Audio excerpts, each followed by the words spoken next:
America में एक बार फिर बड़ा बैंकिंग संकट खड़ा होता दिख रहा है। सिलिकॉन वैली बैंक में तालाबंदी की खबरों के बाद अमेरिका के साथ साथ दुनिया के बाजारों में हाहाकार मच गया।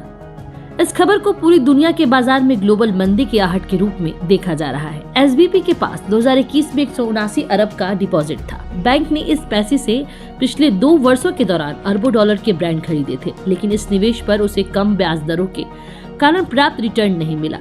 इसी बीच फेडरल रिजर्व बैंक ने टेक कंपनियों के लिए ब्याज दरों में बढ़ोतरी कर दी, जिसमें बैंक का संकट और भी बढ़ गया।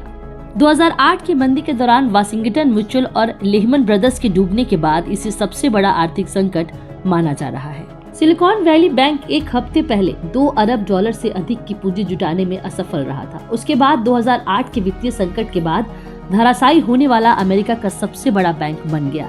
कैलिफोर्निया में 1983 में शुरू हुआ सिलिकॉन वैली बैंक दुनिया भर के स्टार्टअप्स में निवेश करने वाला एक बड़ा बैंक रहा।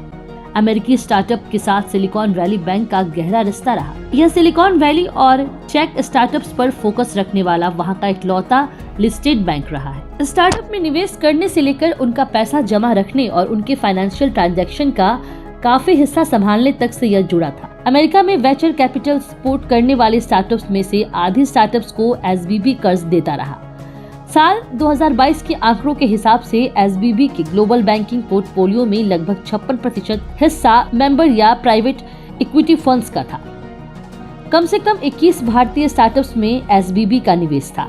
एसबीबी के इस कगार पर पहुंचने के बाद अब भारतीय स्टार्टअप्स भी चिंता में हैं।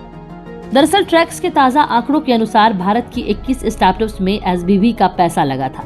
हालांकि ये रकम कितनी है, इसके आंकड़े अभी तक साफ नहीं हो पाए हैं। मीडिया रिपोर्ट्स की माने तो एसबीबी का एक बड़ा निवेश भारत की यूनिकॉर्न आईसीट्रीज में है। आईसीट्रीज साल 2021 में यूनिकॉर्न बनी थी, यानी उसकी वैल्यू 1 अरब डॉलर से ज्यादा हो गई थी। पिछले साल अक्टूबर में उसे सिलिकॉन वैली बैंक से पैसा मिला था। Icertis software as a service model के तहत एंटरप्राइज बिजनेस को कॉन्ट्रैक्ट मैनेजमेंट सॉफ्टवेयर मुहैया करती है।